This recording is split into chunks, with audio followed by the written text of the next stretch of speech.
sunat, kami persilakan jamaah duduk sejenak untuk kita mendengarkan kajian ilmu di bulan yang penuh dengan mubarak. Syukran jazakumullah khairan.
Halo studio.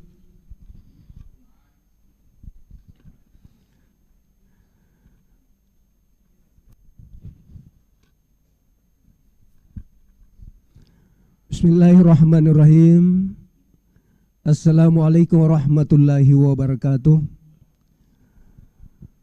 Alhamdulillahirabbil alamin. Hamdan syakirin, hamdan na'imin, hamdan yuafi ni'amahu wa yukafi mazida ya Rabbana lakal hamd. Kama yang bagil zalali wa zaikal karim wa azimi sultan. Asyhadu an la ilaha illallah wahdahu la syarikalah wa asyhadu anna Muhammadan abduhu wa rasuluh. Allahumma sholli ala sayyidina Muhammad wa ala alihi wa ashabihi ajmain. Bapak Ibu hadirin kaum muslimin dan muslimat, jamaah Masjid Al-Mu'awwin RRI serta pendengar Radio Republik Indonesia di mana saja berada. Alhamdulillah, kembali kita bersama di acara Forum Ramadan, di mana hari ini tanggal 12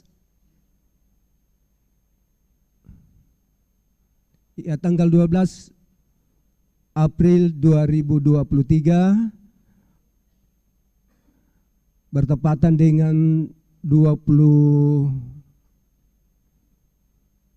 Ramadan 1444 Hijriah, di mana hari ini narasumber kita sudah ada di tengah-tengah kita, yakni Dr. Haji Yusri M. Arsyad LCMA, dengan mengangkat tema tujuan hidup manusia. Baik hadirin, kita sama-sama mengikuti dan mempersilakan beliau kepada yang terhormat Dr. Haji Yusri M. Arsyad LCMA, disilakan.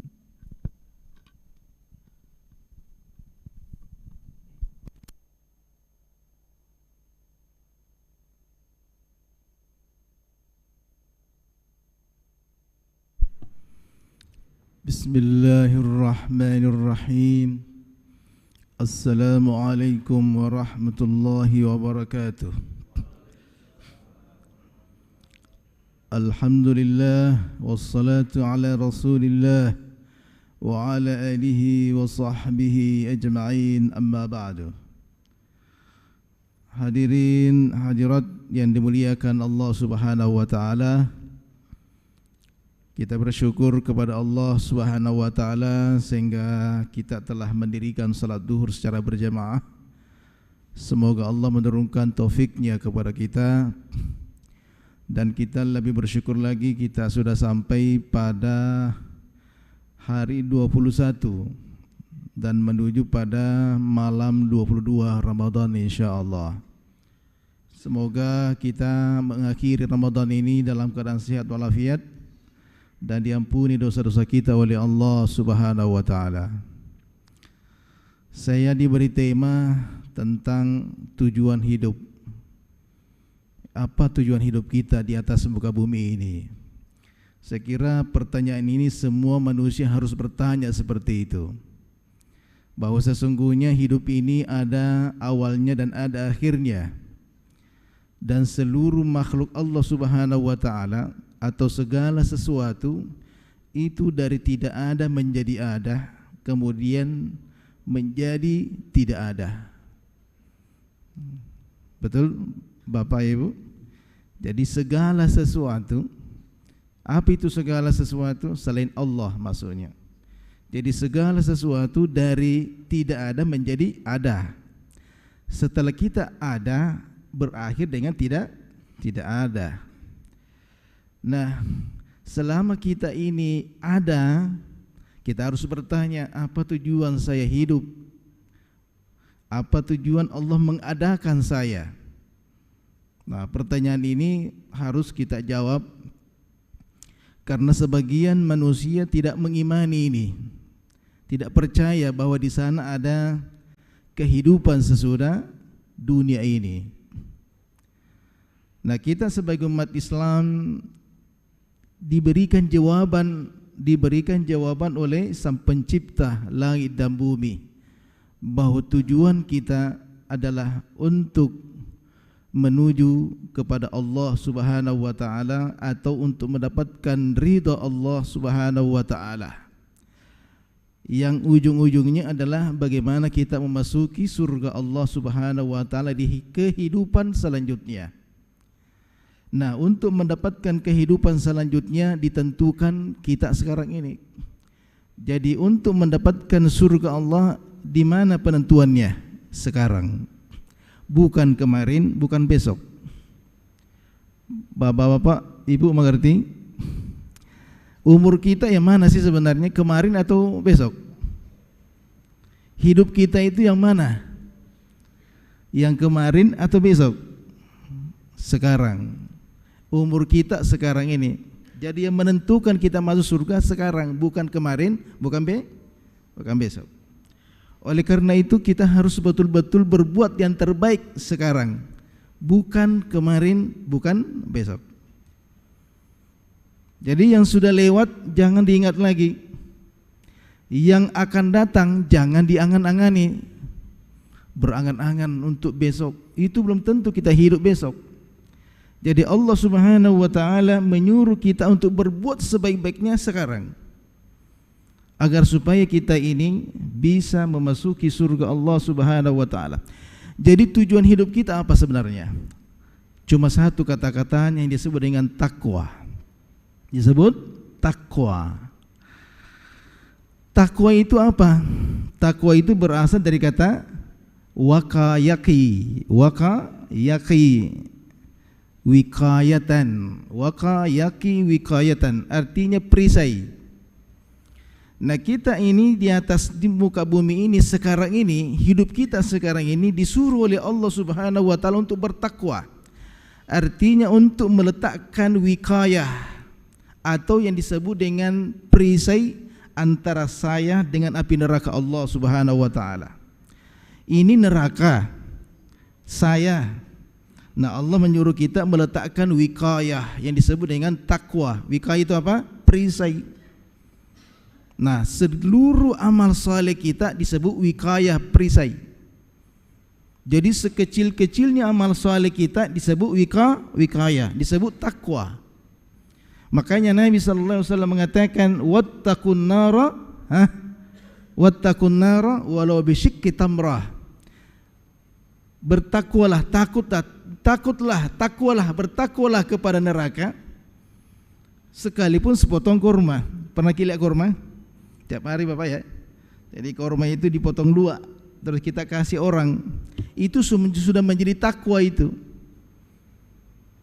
Ya, jadi sekecil-kecilnya ibadah kita itu sudah menjadi takwa. Artinya perisai antara saya dengan api neraka Allah Subhanahu wa taala. Makanya di dalam Al-Qur'an disebut wattaqun nar allati wuquduha an-nas wal hijarah. Wattaqun nara wattaqullaha wattaqu yawman. Betul? Bertakwalah engkau kepada neraka. Bertakwalah engkau kepada Allah. Bertakwa kepada neraka maksudnya apa? Letakkan perisai antara saya dengan neraka. Kita paham di sini Bapak Ibu? Kita ngerti di sini kan? Itu masuk akal ya. Bertakwalah kepada neraka. Wattaqun nara, kan ada ayatnya. Dan bertakwalah kepada neraka. Maksudnya letakkanlah perisai antara kamu dengan neraka Allah, dengan neraka. Nah sekarang ketika Al-Quran mengatakan ittaqullaha, bertakwalah kepada Allah, ini masuk akal enggak? Saya letakkan perisai antara saya dengan Allah, masuk akal enggak ya? Kalau kita tadi mengatakan bertakwalah kepada neraka, masuk akal itu, meletakkan perisai antara saya dengan Allah. Tapi ini bertakwalah kepada Allah, artinya letakkanlah perisai antara saya dengan Allah. Masa dikasih perisai? Dikasih sebuah batasan, dikasih sebuah perisai atau benteng antara saya dengan Allah. Enggak masuk akal kan? Maksudnya begini. Allah itu kan punya sifatul jalalah wal jamal, sifatul jalal wal jamal. Nah kalau sifatul jamalnya Allah itu seperti apa? Seperti Allah Maha Pengasih, Allah Maha Penyayang. Betul Bapak Ibu? Allah itu lebih penyayang daripada seluruh yang namanya penyayang. Pengasihnya Allah, lemah lembutnya Allah, disebut apa? Sifatul jamal. Nah Allah juga punya sifatul jalal. Allah itu maha perkasa, Allah itu maha Jabarut, yang memiliki kemarahan luar biasa. Dia punya kemurkaan. Allah maha murka, punya kemurkaan namanya Al-Ghadab. Betul? Nah sekarang untuk apa tandanya kemurkaan Allah Subhanahu wa taala? Yaitu nerakanya. Jadi ada neraka Allah sebagai bentuk bahwa Allah itu maha murka. Allah itu maha adil, siapapun yang melaksanakan kemungkaran akan diadili oleh Allah. Itu namanya sifatul jalal. Jadi neraka itu siapa yang buat? Allah Subhanahu wa taala. Jadi ketika Al-Quran mengatakan bertakwalah kepada Allah, artinya bertakwalah kepada sifat jalalinya Allah Subhanahu wa taala. Bertakwalah kepada sifat kemurkaannya Allah Subhanahu wa taala. Letakkanlah perisai antara kamu dengan sifat kemurkaannya Allah yang digambarkan dalam api neraka. Itu maksudnya wattaqun nar, wattaqullah. Nah, inilah yang harus kita cari terus, mulai dari kita bangun sampai kita tidur kembali, adalah bagaimana kita terus bertakwa. Sekecil-kecil amal saleh itu semuanya takwa namanya. Apa maksudnya? Ada sumbangsinya menjadi perisai antara kita dengan api neraka Allah Subhanahu wa taala. Nah, sekarang kita lihat di dalam Al-Qur'an disebutkan zalikal kitabu la raiba fihi hudan lil muttaqin. Hudan lil muttaqin, itulah kitab di dalamnya sebagai petunjuk kepada orang-orang bertakwa. Siapa orang bertakwa? Dijawab ayat selanjutnya, alladzina yu'minuna bil ghaibi, adalah orang yang beriman kepada hal-hal yang gaib, orang bertakwa. Wa yuqimunas sholata, mendirikan salat, orang bertakwa. Wa mimma razaqnahum yunfiqun, dia menafkahkan dari apa yang Allah rezekikan kepadanya, orang bertakwa. Walladzina yu'minuna bima unzila ilaika wa ma unzila min qablik, adalah orang yang beriman kepada kitab-kitab Allah yang empat itu, bertakwa. Apalagi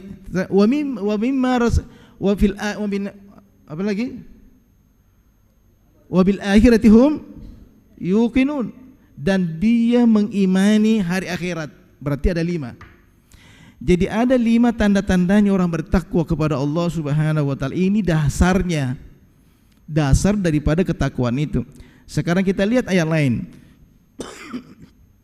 Ayat lain mengatakan wasari'u ila magfiratin min rabbikum, cepat-cepatlah kalian kepada ampunan Tuhanmu, wa jannatin dan surga, arduhas samawati wal ard, luasnya lebarnya surga sama langit dan bumi.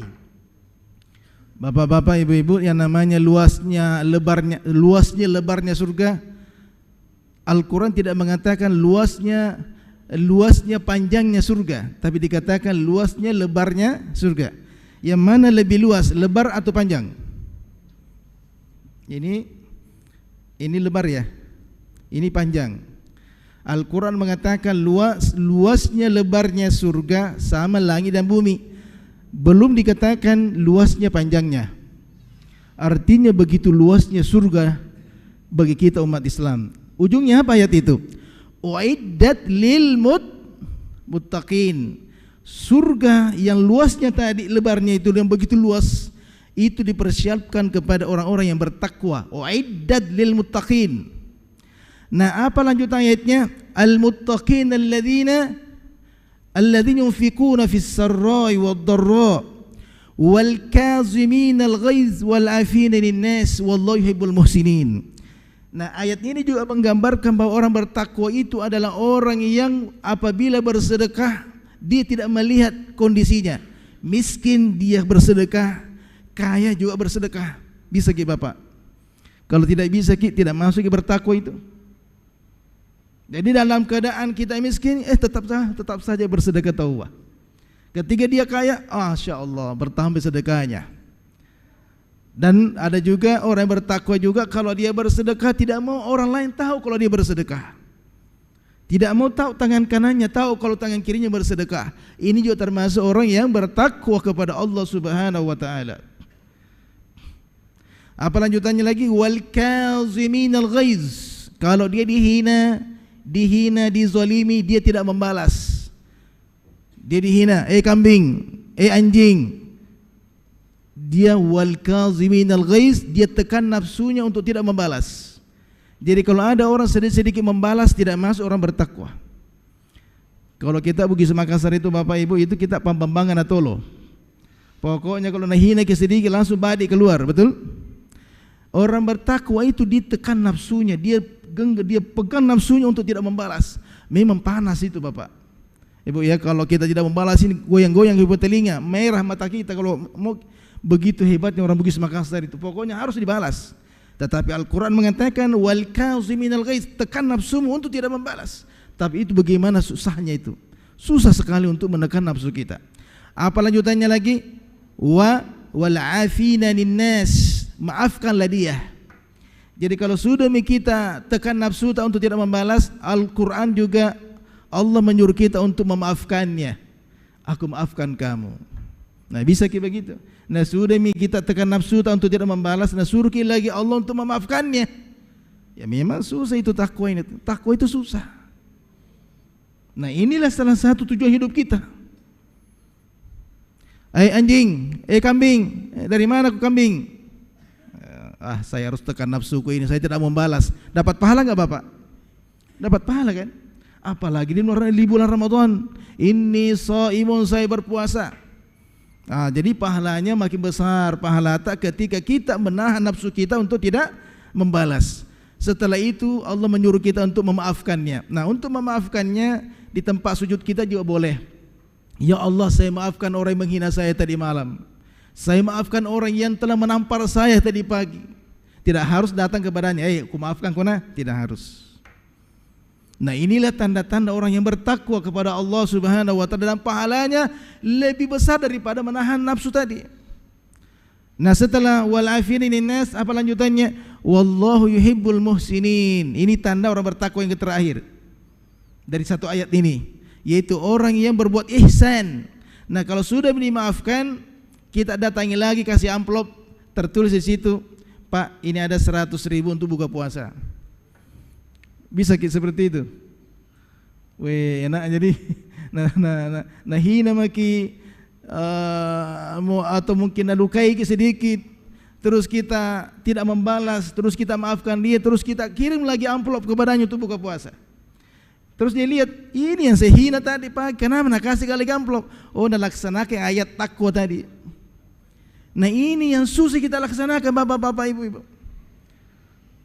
Tolonglah kita laksanakan ini. Kenapa ada orang berantem antara kampus dengan kampus, antara lorong dengan lorong? Karena tidak diamalkan ini. Ayatnya kita baca terus. Inilah tujuan hidup kita pada dasarnya di sini. Kenapa? Karena kita ini hidupnya, kehidupan sosial kita harus namanya ada seperti ini. Kita harus siap untuk menghadapi hal-hal seperti ini dan lebih dari itu. Ya. Oleh karena itu, lanjutan ayat itu ada juga. Awalladzina idza fa'alu fahishatan aw zalamu anfusahum zakarullah. Nah, orang yang bertakwa itu kalau melaksanakan kemungkaran langsung beristighfar kepada Allah Subhanahu wa taala. Nah, inilah yang selalu harus kita lakukan. Tanda-tanda ketakwaan inilah adalah sebagai sumber kekuatan untuk memberikan al-wiqayah, benteng antara kita dengan nerakanya Allah Subhanahu wa taala. Jadi kita harus siap-siap untuk saling memaafkan, apalagi nanti setelah keluar Ramadan ini kita harus banyak memaafkan orang lain.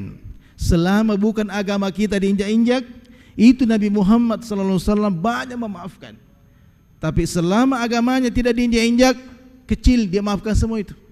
Tapi jangan coba-coba Al-Quran diinjak-injak, Rasulullah dihina, Tuhannya dihina, akidahnya diinjak-injak, itu nyawa taruhannya. Nah, jadi selama itu masalah hubungan sosial, kita siap untuk memaafkan orang lain, insya Allah itu pahalanya luar biasa besarnya. Ya, mungkin ini saja, mungkin nanti ada dialog di antara kita. Kita bisa memperluas arti takwa itu sebagai tujuan hidup kita adalah la'allakum tattaqun, agar supaya kita semua bertakwa. Sekian. Ya. Hadirin kaum muslimin jamaah salat duhur yang dimuliakan oleh Allah Subhanahu wa taala, begitu luasnya surga seluas langit dan bumi, tiada bertepi. Nah, apakah kita surga yang luas itu bisa kita masuk ke dalamnya? Tentu kita lagi ingin bertanya. Bismillahirrahmanirrahim. Assalamualaikum warahmatullahi wabarakatuh. Waalaikumsalam warahmatullahi wabarakatuh. Tadi dijelaskan surga selebar langit dan bumi. Nah, apakah neraka juga Allah buat selebar langit dan bumi? Mudah-mudahan sih kecil nerakanya Pak Ustaz ya. Yang kedua, apakah kita itu kekal selama-lamanya di neraka? Maksud saya ya atau itu berproses, karena beberapa hadis kan katanya di neraka orang bisa baku cari-cari, pergi cari temannya di neraka terus ditarik-tarik masuk surga Ustaz. Apakah itu kuat dasarnya dalam Al-Quran atau hanya penjelasan di beberapa hadis yang mungkin agak lemah? Makasih Ustaz. Iya, terima kasih. Ini luar biasa pertanyaannya karena beliau ingin tahu kondisi neraka, apakah luas sama luasnya surga. Saya kira